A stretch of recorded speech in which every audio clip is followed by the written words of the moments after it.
Donc moi, je suis médecin du travail et cela fait plus de 35 ans que j'approche le travail au plus près par mes consultations et par ma connaissance des lieux de travail. Alors bien sûr que des évolutions technologiques et organisationnelles ont complètement bouleversé le monde du travail ces dernières années et j'ai pu constater que tout cela avait un impact et parfois un impact très néfaste sur la santé des salariés.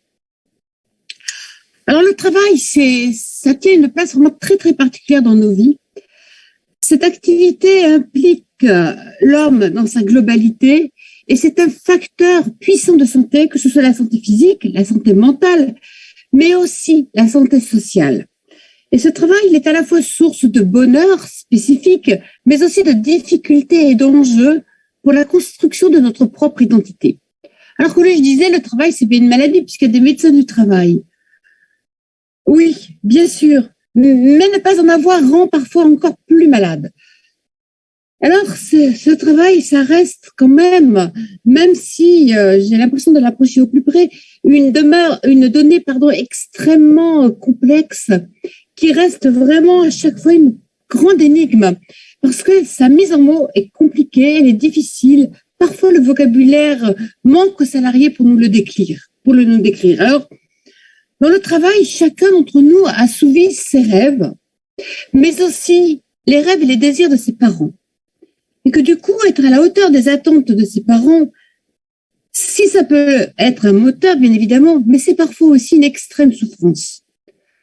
Le travail est source de promesses, celle d'utiliser tous nos savoir-faire, toutes nos connaissances, toutes nos compétences.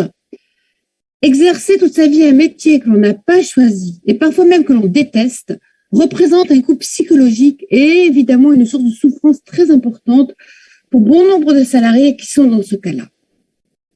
Alors, le travail, ça nous situe aussi socialement. Hein. Quand on rencontre quelqu'un qu'on n'a pas vu depuis très longtemps, qu'est-ce que tu fais? Je suis avocat, boulanger, voilà. Mais de plus en plus de salariés exercent des métiers dont le nom n'évoque plus rien, comme celui d'équipier polyvalent.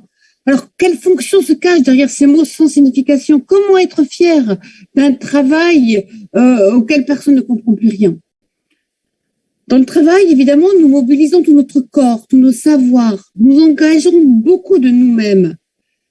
Mais travailler, ce n'est pas exécuter aveuglement, c'est être confronté régulièrement au réel de la situation.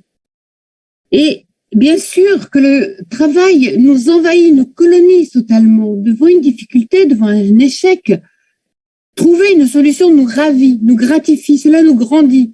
Et c'est comme ça que de reconnaissance en reconnaissance, nous devenons finalement plus forts, plus grands, plus intelligents. Et que nous rapatrions tout cela dans notre espace privé.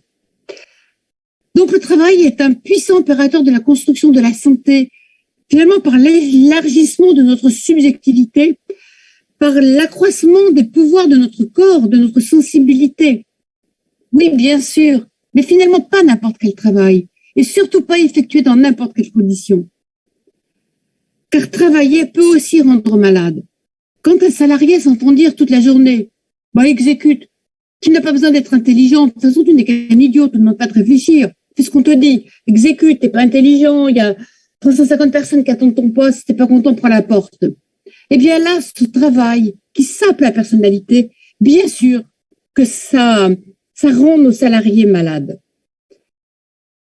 Alors que le travail reste exigeant, on l'admet tous. Travailler, c'est réaliser des efforts.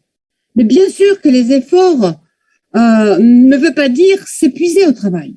Travailler, c'est avoir des contraintes et les respecter, ces contraintes. Mais subir des contraintes ne veut pas dire se soumettre. Travailler, c'est accepter et respecter des ordres et des consignes. Mais cela ne veut pas dire l'esclave de ses chefs. Et finalement, on voit bien que de ces trois niveaux-là, c'est tout ce qu'on entend, nous, dans nos consultations quand un salarié est en souffrance au travail. Alors, pour conclure, je dirais que le travail, finalement, n'est jamais neutre sur un individu. Soit il le construit, soit il le détruit. Mais la neutralité dans le travail, ça n'existe pas.